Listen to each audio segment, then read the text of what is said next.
When my heart gave me back my sense of the outside, I saw Matilda above me saying, "Hold on to me." She had pulled me into the stream, up to my throat, and, drawing me after her, she went through the water, as lightly as a shuttle. When I had come close to the blessed bank,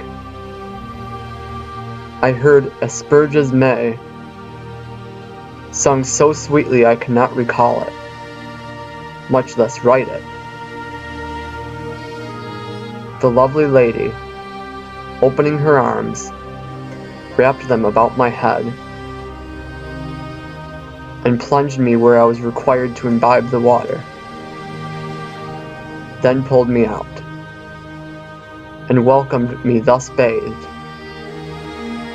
into the dance of the four fair ones, each one of whom covered me with her arm.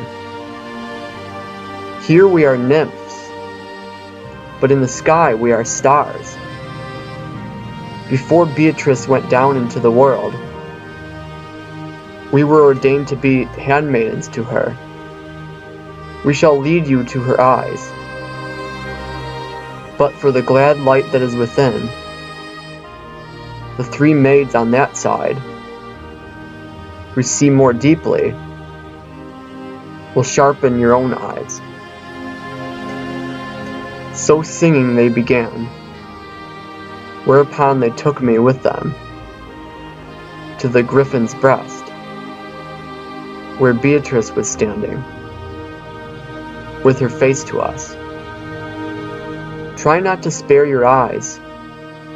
We have placed you before those emeralds, from which love once shot his arrows at you.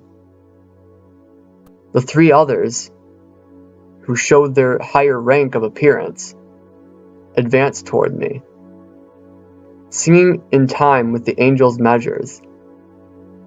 Turn your saintly eyes, O Beatrice, to your devoted one,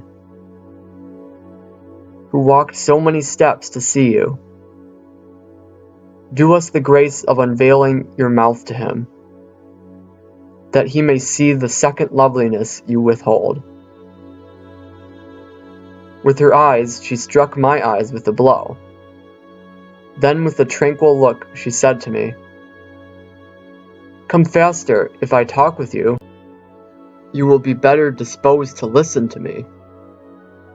Have you nothing, brother, to ask me now that you walk beside me? You know, my lady, what my need is, and what is good for it." And she to me, "I want you at this moment to disengage yourself from fear or shame, and cease to talk like someone who is dreaming. I see that you are made of stone in your mind, and like a stone of such a color that the light of what I say dazzles you. I want you to carry it away in you, and if not written, at least pictured. Like sealing wax, my brain has been imprinted now by you. But why are your words so difficult? The more I try to understand, they elude me even more so.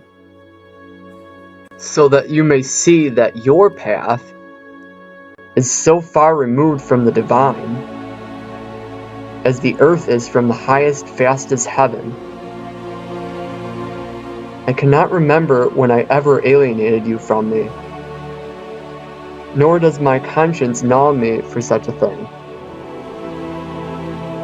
She answered, smiling, "You may now recall that this day you drank from the River Lethe, and if a fire is presumed from smoke, this forgetting clearly indicates that there was guilt in turning your desires elsewhere.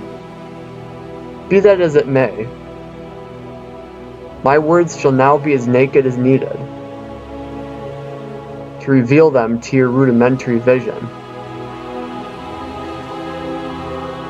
Then I looked as the 7 ladies stopped, and before them I thought I saw the Euphrates and Tigris issuing from one fountain, and parting as friends do reluctantly.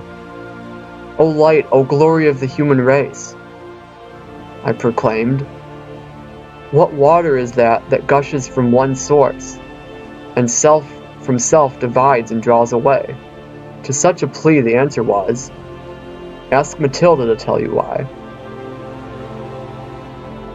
This and other things were told him by myself, and I am certain the Lethe's water did not hide them from him. Although I had now forgotten, earlier Matilda had explained to me, "The water you see does not spring forth from veins, replenished by vapors the frost converts, like a stream that loses its life breath, but emerges from a fountain strong and sure, that recovers as much by the will of God, and discharges openly from both sides. It flows with virtue on one side, of ridding man's memory of sin, and on the other, of bringing back memory of the good things done. Lethe one side is called, and the other you know, and neither of them operates unless the first one is tasted, then the other." And Beatrice, perhaps a greater worry that impairs the memory so often, has made his mind obscure to his own eyes. But see Juno overflowing there, conduct him to the river, and revive him of his innocence, as is your custom. The lovely lady, now that she had taken me in hand, began to move, and Anastasius, with all the grace of woman, said, "Come with him." If I had more space to write, reader, I would, if only in part, sing that sweet drink, of which I could never have my fill. I came back from the holiest waters, thoroughly remade, like those new trees that with new foliage are now new again, pure and prepared to climb to the stars.